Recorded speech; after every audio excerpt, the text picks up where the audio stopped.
मारूफ कि जब निकाह हो जाए तो उनके साथ हुस्न सलूक के साथ पेश आओ, और अगर कोई ऐब नज़र आ जाए तो रब्बे करीम ने फरमाया कि हो सकता है कि तुम्हारे लिए उसमें भलाई कसीर रखी हो, और अगर तुम उस पर अमल कर लोगे तो यहाँ भी कामयाबी की मंजिल तय कर लोगे, यहाँ भी कामयाब है वहाँ भी कामयाब है।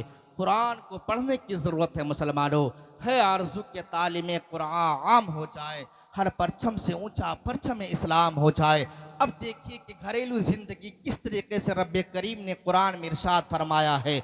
आज हमारे मुआशरे के नौजवान नातिया कलाम तो बहुत गौर से सुनते हैं, लेकिन जब नसीहत की बातें होने लग जाती है तो दाएं बाएं ताका झांकी शुरू कर देते हैं।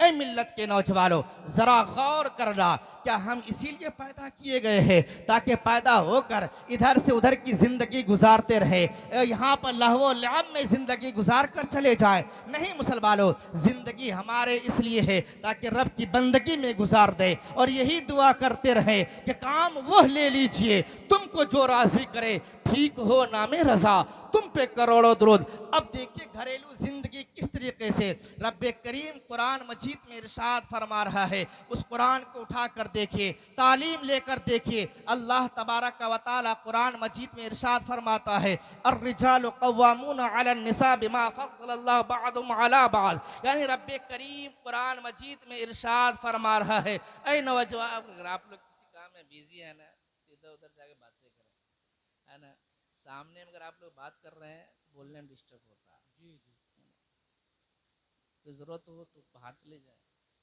दुरूद पाक पढ़े, अल्लाहुम्मा सल्ली अला सय्यिदना मौलाना मलजाना बारिक वसल्लम सलातुम व सलामुन अलैका या रसूलुल्लाह सल्लल्लाहु अलैहि वसल्लम। माइक हल्का रिपीट दें, आपके सेटिंग सही नहीं है माइक का।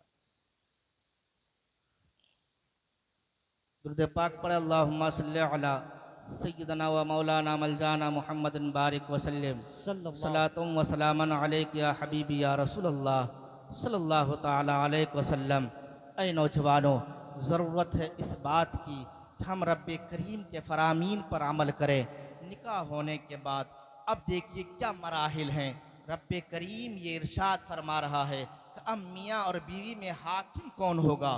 तो अब जब कुरान से आप पूछेंगे, ऐ कुरान ज़रा ये तो बता, मियाँ बीवी में घर का गार्ड कौन होता है, कायद कौन होता है, घर का सदर कौन होगा, तो रब्बे करीम आपको ये जवाब देता हुआ नजर आएगा कि ऐ नौजवानों, कुरान उठा कर देखो।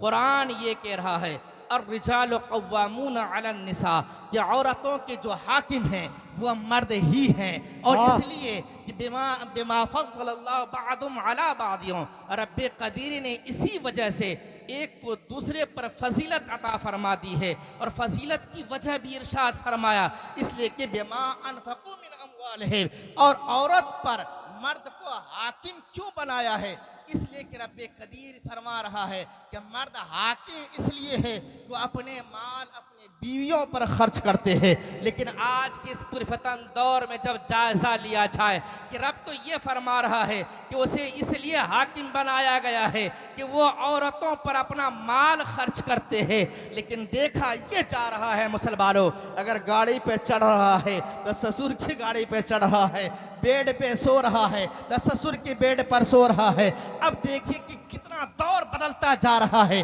अब ये फितना का दौर क्यों नहीं शुरू होगा, ये इर्तिदाद का फितना क्यों नहीं हंगामा बर्पा करेगा। अब एक मुसलमान आदमी जो गरीब से गरीब तर हो, अब एक बेटी को 4 व्हीलर कहाँ से दे पाएगा, अब एक बेटी को वो कहाँ से वो अच्छी से अच्छी गाड़ी अता कर पाएगा। जरा देखे तो सही, मर्द की पहचान कुरान ये इरशाद फरमा रहा है कि मर्द वो है जो औरत पर अपना माल खर्च करे। अब जब उल्टा हो रहा है तो कहाँ हम और आप कहाँ जा रहे हैं। कुरान ये कह रहा है मर्द वो है जो अपना माल औरतों पर खर्च करे, लेकिन आज उल्टा देखा जा रहा है कि आज मर्द वो है जो औरतों से माल लेकर शादी करे। आज दूल्हा खरीद कर आज बेटियों को अता किया जा रहा है। आज इर्तिदाद का समरा हम और आपके सामने क्यों आ रहा है। आज मिल्लत की शहजादियां आज मुर्तद्दा क्यों हो रही है, तो अगयार लेकर क्यों जा रहे हैं, इसलिए कि मुसलमानों के अंदर ये अगयार वाली चीजें आ गई है। अगयार पहले दहेज लिया करते थे मुसलमानों, अगयार पहले 4 व्हीलर लिया करते थे मुसलमानों, अगयार पहले 2 व्हीलर लिया करते थे मुसलमानों। मुसलमान सुन्नत नबी को अपनाते हुए दो गवाहों के बीच में लड़की से जाबो कबूल कर लिया करते थे। और जब उस शिकम से जब औलाद पैदा होती थी तो वही औलाद गौसे आजम हुआ करती थी मुसलमानों। वही औलाद कभी आला हद के शक्ल में नजर आती थी मुसलमानों, कभी वही औलाद ताजुशरिया के ताजुशरिया बल्कि दिखाती थी मुसलमानों। लेकिन आज अगर हम देख ये रहे हैं कि आज हमारी शहजादियां जब घर से जा रही है तो माँ बाप को रुलाते हुए जा रही है। वो इसलिए रो रहे हैं माँ बाप कि हमारी बेटी आज जब जा रही है घर से तो आज हमें 20 लाख का मकरूज कर कर जा रही है। अब ये बताओ कि रब तो ये फरमा रहा है हमने लड़की इसलिए पैदा किया ताकि तुम सुकून हासिल करो, लेकिन क्या तुम सुकून को गारत करके क्या सुकून की जिंदगी नसीब कर सकते हो? हरगिज नहीं मुसलमानों। लेकिन फिर भी वो माँ बाप अपने दिल पर पत्थर रखकर यही दुआ देते हैं, बेटा आज हम तुम्हारे हाथ अपनी बेटी दे रहे हैं, इसे अच्छे से खिलाना, इसे अच्छे से इसकी परवरिश करना, इसे कोई तकलीफ ना होने देना। रब्बे कदीर ने तुम्हें हाकिम बनाया है, इन्हें महकूम बनाया है, तो अपना फरीजा अंजाम देते रहे ताकि रब्बे कदीर तुम्हें यहां भी कामयाब कर दे और आखिरत में तुम दोनों को जन्नती बना दे। अब देखिए रब्बे कदीर की उसी कुरान को आगे पढ़ते हुए चलिए जहां पर रब्बे कदीर ने मर्द की सिफत ये बयान फरमाए कि मर्द वो है जो अपना माल खर्च करे। अब कुरान से जब आप पूछेंगे कुरान जरा ये तो बता आखिर नेक औरत की सिफत क्या होगी, नेक औरत किसे कहते हैं? तो कुरान आपको एक जवाब देता हुआ मिलेगा, फस्सालिहातु कानितातुन हाफिज़ातुन लिलगैब मा हाफिज़ अल्लाह। ए मुसलमानों जरा सोचो तो सही हमारा कुरान क्या कह रहा है। अगर तुम्हें यह परखना हो कि बीवी नेक मिली है या बद मिली है, बीवी नेक सीरत है या नहीं है, तो रब्बे करीम के फरमान जरा ध्यान से सुनना और परखने की कोशिश करना। रब्बे करीम ये इरशाद फरमा रहा है अगर तुम्हें यह जांचना हो कि मेरी बीवी पाक सीरत है या नहीं है, हमारी बीवी पाक दामन है या नहीं है, तो रब्बे कदीर इरशाद फरमाता फस्सालिहातु कानितातुन, जो नेक होगी वो अदब वालिया होगी। रब्बे करीम फरमा रहा है अगर आपको जांचना हो कि मेरी बीवी नेक है या नहीं है, तो रब्बे करीम फरमाता है कि नेक बीवी की पहचान ये है कि अपने शौहर की वो अदब करती है। आज बेअदब और बेपर्दा औरतें कहां से औरत अपने शौहरों की अदब करेगी? उसकी वजह यह है मुसलमानों कि जब तक वो बचपन की जिंदगी गुजारती रही ना तो माँ बाप ने कभी उसे सलीका व तरीका सिखाया, ना फरमाने रब्बी पढ़कर सुनाया। ये कुरान का इरशाद ये है कि मर्द तेरा हाकिम होगा, वो तुम्हें कमा कर खिलाएगा और तेरा काम ये है कि घर में रहकर अपने शौहर की तस्कीन के लिए रहना, उनके बाल बच्चे की परवरिश करना, और जब शौहर वहाँ से कहीं चला जाए तो अपनी भी हिफाजत करना और जो अमानत दे के जाए उसमें खयानत ना करना। रब्बे कदीर इसी आयत करीमा में इरशाद फरमाया मुसलमानों कि नेक की पहचान ये है कि वो अदब वालियाँ होंगी, वो बेमा हफिज़ल्लाह और अपने एक शर्मगाह की वह हिफाजत करती होगी जिस तरीके से रब्बे कदीर ने उसे हिफाजत करने का हक दिया। ये रब्बे कदीर फरमा रहा है मुसलमानों कि नेक औरत की पहचान ये है कि वो अपने शौहर की कदर करेगी, अपने शौहर की कहीं बीच चौराहे पर बेइज्जती नहीं करेगी, वो अपने शौहर की शादी हाल में सबके सामने इंसल्ट नहीं करेगी और ना ही अपने आप को किसी के सामने मजबूर या लाचार तस्लीम कराएगी कि मैं इतने गरीब और निहत्ते के हाथ में आ गई हूँ, ना टाइम से खाना दे रहा है, ना टाइम से हमें लिबास दे रहा है, बल्कि सबके सामने आपकी तारीफ करती हुई नजर आएगी और कहेगी ऐ हमारी सहेलियों सुनो, रब्बे कदीर ने जिसके मुकद्दर में जो लिखा है, जो मुझे मिला है, ऐसा शौहर किसी को नहीं मिला है और सब सहेलियों के सामने वो ये कहने से नहीं चुकेगी कि ऐ सहेलियों सुनो, तुम्हारे शौहर तुम्हें मुबारक हो और हमारा शौहर हमें मुबारक हो। बहुत अच्छे। लेकिन ये कब मुसलमानों कि जब हम अपने तालीम कुरान से खुद को भी आरास्ता होंगे और अपनी शहजादियों को कुरान की तालीम से आरास्ता करेंगे, जब उन्हें यह पता चलेगा कि रब्बे कदीर ने नेक की पहचान ये बताई है, फरमा बरदार औरत की पहचान ये बताई है कि जो फरमा बरदार होगी वो अपने शौहर की अदब करती होगी। आज जब देखते होंगे आप, जब मार्केट में किसी दुकान पर मियाँ बीवी दोनों साथ में जाते हैं तो बीवी ये नहीं परवाह करती है कि हमारे शौहर के पास कितनी रकम है या कितनी इसकी ताकत है, बल्कि हर वो चीज खरीदने की कोशिश करती है जो उसे पसंद आ जाए, और अगर वो पसंद आने के बाद शौहर ना खरीद कर दे तो उसी भरी मार्केट में जलील और रुसवा करती हुई नजर आती है। तो मिल्लत के नौजवानों, ये समझ लेना कि ये औरत को तालीमे नबी से कभी भी पाला नहीं पड़ा है, इन्होंने कभी दरसे नबी नहीं ली है, कभी इसने कुरान नहीं पढ़ा है, इसलिए आज मेरे साथ बदतमीजी कर रही है। लेकिन उसी कुरान को उठा कर देखो, अगर औरत बदतमीजी पर आमादा हो जाए, अगर आपको इंसल्ट करने लग जाए, तो आज हमारे मुआशरा का हाल ये हो चुका है, अगर वो तजलील पे तजलील करती रहे, उसे नोक झोंक करती रहे, तो आज के नौजवानों का हाल ये हो गया है कि फौरन मार धाड़ पर उतर जाते हैं, फौरन उसे निकाह से मुनक़ता कर देते हैं। लेकिन ऐ मिल्लत के नौजवानों, कुरान उठा कर देखो, कुरान हमें क्या दर्श देता है। अगर औरत नाफरमान हो जाए, उसी सफ़े को आगे पढ़ के देखो, रब्बे करीम फरमाता है, वल्लाती तखाफूना नुशूज़ुन्ना फईज़ूहुन्ना वहजुरुन्ना फिल मज़ाजि'i वज़रिबूहुन्ना। कि रब्बे कदीर ये इरशाद फरमा रहा है, ऐ मिल्लत के नौजवानों, ये जरा गौर से सुन के जाना। आज मैं इसी सफ़े की तफसीर पढ़ा कर जाना चाहता हूँ। ये एक ही सफ़े पे सारी इबारत है कि रब्बे कदीर ये इरशाद फरमा रहा है 5वें पारे में कि जब औरत से तुम्हें ये अंदेशा हो जाए कि ये नाफरमान हो जाएगी, वल्लाती तखाफूना नुशूज़हुन्ना फईज़ूहुन्ना, तो रब्बे कदीर हमें ये दर्श दे रहा है मुसलमानों, जब तुम्हें यह अंदेशा हो जाए कि अब मेरी बीवी मेरी बेइज्जती करने पर आमादा हो जाएगी, भरे मंच पर ये जाकर हमें तमाचा मार देगी, तो रब्बे कदीर के कुरान पढ़ के देखो उस वक्त हमें किस तरह सब्र से काम लेना चाहिए। रब्बे कदीर ये इरशाद फरमा रहा है, फईज़ूहुन्ना, पहले उसे नसीहत करो, पहले उसे नसीहत करो। लेकिन आज हमारा नौजवान अगर उसे पलट कर उसकी बीवी जवाब दे दे कि नहीं मैं ये ना करती, तो लड़का फौरन कहता है कि अगर तू यहाँ से गई तो तुझे तलाक, अगर ये काम ना की तो तुझे तलाक।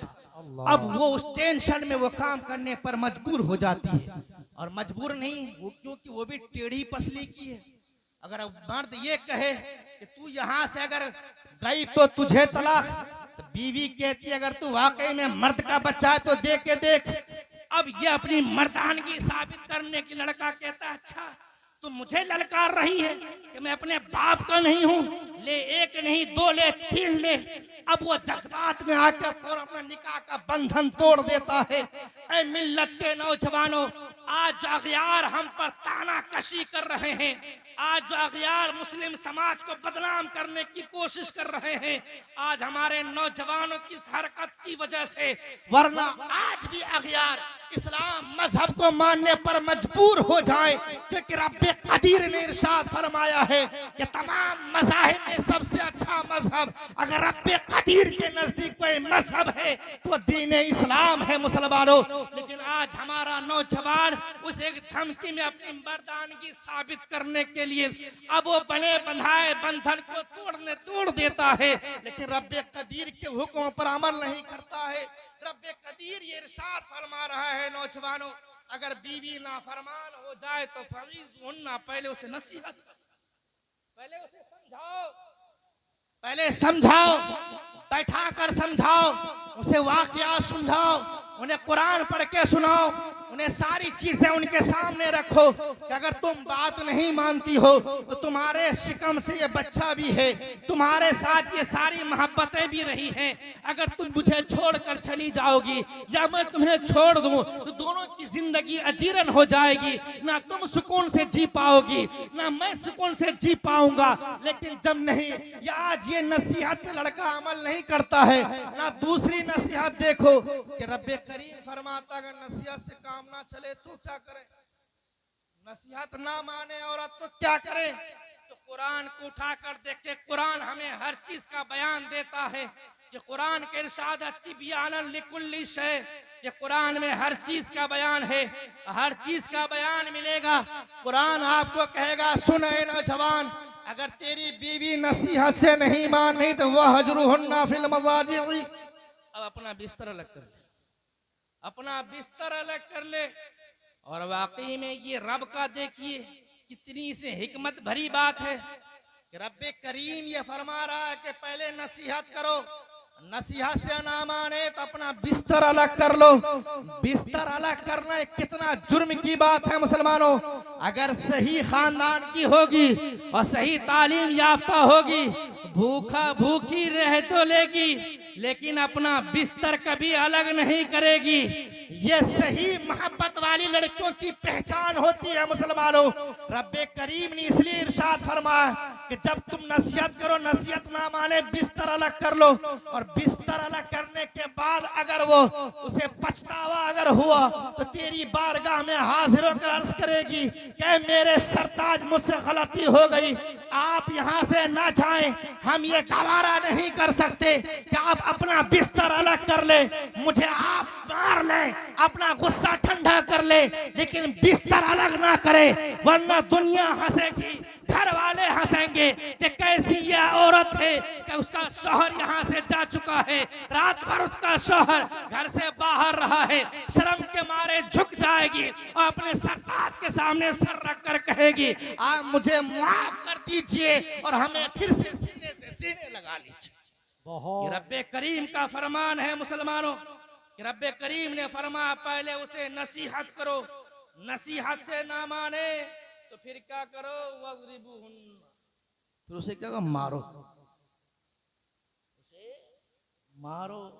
ये रब का फरमान है। पहले नसीहत करो, नसीहत से ना माने बिस्तर अलग करो, बिस्तर से भी ना माने तो उन्हें ज़रबे खफीफ लगाओ। मारने का हुक्म रब्बे कदीर दे रहा है मुसलमानों, लेकिन मारने का ये मतलब नहीं जो आज हमारे नौजवान करते कि कहीं से आया नमक तेज फौरन तमाचा उठाया मार दिया। नहीं मिल्लत के नौजवानों, बल्कि अल्लाह के हबीब सल्लल्लाहु ताला अलैहि वसल्लम ने इरशाद फरमाया कि जिसको सूंघा जाता उसको मुरझाया नहीं जाता। ऐ मिल्लत के नौजवान, नबी कौनैन सल्लल्लाहु ताला अलैहि वसल्लम के फरमान पर अमल करना कि कभी भी औरत को उसके चेहरे पर न मारना। कि अल्लाह के हबीब सल्लल्लाहु ताला अलैहि वसल्लम इरशाद फरमाते हैं कि जिसको सूंघा जाता है उसको मुरझाया नहीं जाता। ये अल्लाह के हबीब सल्लल्लाहु ताला अलैहि वसल्लम का फरमान है। लेकिन अगर उससे भी ना माने फिर देखो क्या है, आज हमारे मिल्लत के नौजवान फौरन तलाक दे देते हैं, कुरान के तालीम पर अमल नहीं करते। कुरान कहता अगर तीनों चीजें काम ना आए, नसीहत भी काम ना आए, बिस्तर अलग करना भी काम ना आए, मारना भी काम ना आए, तो रब्बे कदीर का फरमान फिर से उठा कर देखो और पूछो ऐ मेरे मौला तेरा फरमान ये है कि पहले मैं नसीहत करूं, नसीहत से ना माने तो मैं बिस्तर अलग कर लूं। वो भी करके देखा, मार कर भी देखा। ऐ मेरे मौला अब मैं क्या करूं? तो रब्बे कदीर फरमाएगा अगर उससे भी नहीं मान रही है तो रब्बे कदीर फरमाओ इन खिफ्तुम शिकाका बैनहुमा फबअसू हकमम मिन अहलिही व हकमम मिन अहलिहा। रब्बे कदीर फरमा रहा है उसी सफ़े पर है मिल्लत के नौजवानों, हमारा कुरान ये ऐलान कर रहा है अगर तीनों चीजें काम ना आए तो रब्बे कदीर फरमाता है कि एक हाकिम मर्द के तरफ से और एक हाकिम औरत की तरफ से बैठ जाए। इन युरीदा इस्लाहन युवफ़्फ़िक़िल्लाहु बैनहुमा। रब्बे कदीर फरमाता है अगर दोनों के घर वाले बैठकर दोनों के घर को बसाना अगर चाहेंगे तो रब्बे कदीर दोनों के माबैन सुलह फरमा देगा। क्या बात तालीम है आरज़ू की तालीमे कुरान आम हो जाए, हर परचम से ऊंचा परचम इस्लाम हो जाए, हर परचम से ऊंचा परचम इस्लाम हो जाए। ऐ मिल्लत के नौजवानों, जरूरत है इस बात की हम कुरान को पढ़ें, कुरान को पढ़ाएं, कुरान को समझें, कुरान को समझाएं ताकि अगयार भी आज हमारे हाथों पर ईमान लाने पर मजबूर हो जाए कि इस्लाम इस्लाम इसे कहते हैं। इस्लाम ने औरतों को तंग नहीं किया मुसलमानों, बल्कि इस्लाम ने औरतों को मकाम अता फरमाया है। इमाम अहमद रजा खान फाजले बरेलवी अलैहि रहमतुर रिजवान फरमाते हैं, वो जो ना थे तो कुछ ना था, वो जो ना हो तो कुछ ना हो, वो जान है जहान के, वो जान है तो जहान है। अगर आप हदीस उठाकर देखेंगे इसी औरत के ताल्लुक से, आज ये सोशल मीडिया पर लोग प्रोपेगेंडा करते हुए नजर आते हैं कि इस्लाम में औरतों को कैदोबंद की जिंदगी मैसर है। नहीं लोगों, इसी इस्लाम ने औरतों को मकाम दिया है। आप उस तारीख उठाकर देखेंगे कि सरजमीन अरब पर जब इन्हीं औरतों को गुलाम या बांदी बनाकर जब इसे बेचा जाता था, नोचा जाता था, तो इसे जिंदा दरगोर कर दिया जाता था। हम सबके हबीब सल्लल्लाहु ताला अलैहि वसल्लम ने इरशाद फरमाया, जिस घर में 3 बेटियां हो जाए या जिस घर में 1 बेटी हो जाए या 2 बेटी हो जाए, अल्लाह के हबीब सल्लल्लाहु ताला अलैहि वसल्लम फरमाते हैं चाहे कितनी भी बेटियां हो जाए और वो बाप और माँ बाप उनकी परवरिश सही करके उनका रिश्ता सही कर दे, तो रब के हबीब फरमाते हैं वो दोनों के दोनों जन्नती हो जाते हैं। हुजूर ने फरमाया 1 की निकाह कर दे तब भी जन्नती है, 2 की निकाह कर दे तब भी जन्नती है, 3 की निकाह कर दे तब भी जन्नती है। तभी इमाम अहले सुन्नत फरमाते हैं वो जो ना थे तो कुछ ना था, वो जो ना हो तो कुछ ना हो, वो जान है जहान के, जान है तो जहान। आज लोग ये कहते हैं कि नबी कौनैन सल्लल्लाहु ताला अलैहि वसल्लम ने औरतों के साथ हम लोगों को सख्तियां बरतने का हुक्म दिया है, लेकिन ऐ अगयार सुनो, इस्लाम पहले पढ़ के तो देखो इस्लाम ने क्या हमें पैगाम दिया है। बस इसी बात अपने गुफ्तगू में समझने की कोशिश कर रहा हूँ।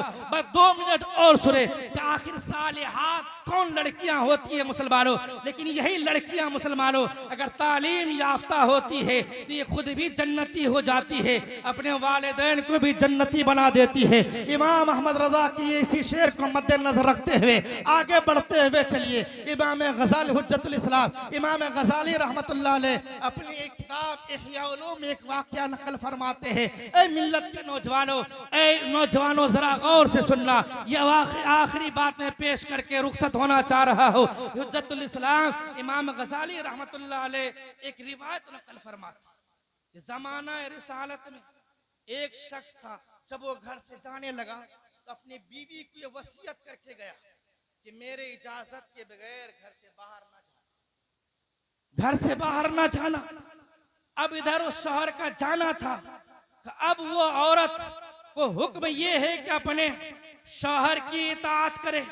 अब इधर होता ये है कि उनके वालिद गिरामी की तबीयत अलील हो जाती है।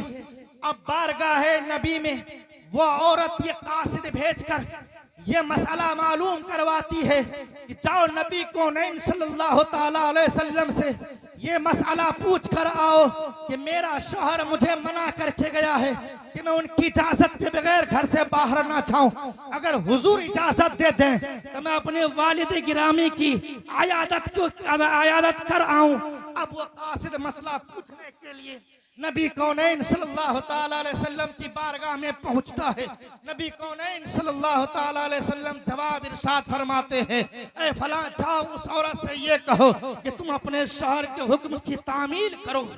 अब देखिए कि नबी कौनैन सल्लल्लाहु ताला अलैहि वसल्लम के पास ये मसला गया कि अगर आप इजाजत दे दें, एक तरफ शौहर का हुक्म है कि घर से बाहर ना जाऊं, तो नबी कौनैन सल्लल्लाहु ताला अलैहि वसल्लम इरशाद फरमा रहे हैं उस औरत से कहो कि अपने शौहर ही की बात पर अमल करें, वह कहीं ना जाएं। अब यह औरत जब ये जवाब सुनती है तो हैरान और परेशान हो जाती है, अब करूं तो क्या करूं। यहाँ तक कि बार बार वो साहिल को भेजती रहती है, लेकिन बार बार बारगाह रसूल से यही जवाब आता है कि उस औरत से जाकर ये कह दे कि अपने शौहर के हुक्म की इताअत करे। यहाँ तक कि जब उसका बाप धीरे धीरे उसका मरज बढ़ता रहता है, यहाँ तक कि जाँ बलब हो जाते हैं, फिर वो नबी कौनैन सल्लल्लाहु सल्लल्लाहु ताला अलैहि वसल्लम की बारगाह में फिर से कासिद भेजकर पूछती है, या रसूलल्लाह सल्लल्लाहु ताला अलैहि वसल्लम, क्या मैं अब जा सकती हूँ, क्योंकि मेरा बाप बिल्कुल अब आखिरी जिंदगी की सांस ले रहा है, अगर आप इजाजत दे दे तो मैं अपने बाप की जियारत करने के लिए चली जाऊं। लेकिन नबी कौनैन सल्लल्लाहु ताला अलैहि वसल्लम इरशाद फरमाते हैं, ए कासिद जाओ जाओ, उस औरत से ये कह दो अभी भी उसे इजाजत नहीं है कि वह वहां जाकर अपने बाप की जियारत करे, बल्कि उसके लिए मसला यही है कि अपने शौहर के हुक्म की तामील करे। जब कासिद आकर ये जवाब देता है, औरत परेशान हो जाती है, रोकर बारगाह रब्बी में दुआ करती है, मौला मैं अपने बाप की तो जियारत ना कर सकी, ऐ मेरे मौला मैं यहीं से दुआ करती हूँ, ऐ रब्बे कदीर उसकी मग़फ़िरत फरमा दे। अब ये दुआ इधर खत्म भी नहीं हो पाती है कि बारगाह इलाही से नबी की बारगाह में पैगाम आता है कि आप उस औरत के पैगाम सुना दे कि जो सब्र करता है, सब्र करने वालों के लिए अल्लाह है, और सब्र करने वालों का फल ये है उसे जन्नत अता कर दिया जाता है। अब रब की बारगाह से अब पैगाम ये आ रहा है, नबी कौनैन सल्लल्लाहु ताला अलैहि वसल्लम अपना कासिद भेजकर फरमाते हैं, जाओ उस औरत से ये कह दो जो तुमने शौहर के हुक्म पर आमन्ना सद्दकना कहा, जो तुमने अभी तक अमल किया है उसका समरा ये मिला है कि रब्बे कदीर ने तेरे सब्र की वजह से तेरे गुनाहों को भी माफ फरमा दिया है और तेरे बाप को भी जन्नती बना दिया है। एक वो जमाने की औरतें थी जो खुद भी जन्नती होती थी, माँ बाप को भी जन्नती बना देती थी। लेकिन आज के पर्दा नहीं बेपर्दा औरतें कहिए, जो खुद भी दहकती हुई आग में सुलग रही है और जहन्नम का ईंधन बन रही है, और साथ ही साथ में अपने खानदान के नामों को भी उछाल रही है। रब्बे करीम की बारगाह में दुआ गो हूँ कि हम सबों को, अपनी लड़कियों को इस्लाम की तालीम देने की तौफीक व रफीक अता फरमाए और उन्हें इस्लाम से आगाह करने की तौफीक व रफीक अता फरमाए। मुसलमानों इसी का नाम जिंदगी है आरज़ू कि तालीमे कुरान आम हो जाए, हर परचम से ऊंचा परचम इस्लाम हो जाए, और काम वो ले लीजिए तुमको जो राजी करे, ठीक हो नामे रजा, तुम पे करोड़ों दुरूद, चमक तुझसे पाते हैं सब पाने वाले, मेरा दिल भी चमका दे चमकाने वाले। बारगाह रब्बी में दुआ गो हूँ कि रब्बे करीम हमसे बोलने में सहवन कसदन अगर कोई गलती खामी हुई होगी तो मैं तौबा करता अस्तगफिरुल्लाह रब्बी मिन कुल्ली ज़ंबि व अतूबु इलैह। आप भी पढ़ें ला इलाहा इल्लल्लाह मुहम्मदुर रसूलुल्लाह सल्लल्लाहु ताला अलैहि वसल्लम, और रब्बे करीम की बारगाह में दुआ गो हूँ कि जनाब हमारे इस भाई को इससे हर बला हर मुसीबत से महफूज फरमाए, इनकी जिंदगी में सुकून अता फरमाए, और निकाह के बाद इसे वलदे साले अता फरमाए, और दीन का सच्चा पक्का मुजाहिद बनाए। वमा अलैना इल्लल बलाग। अस्सलाम।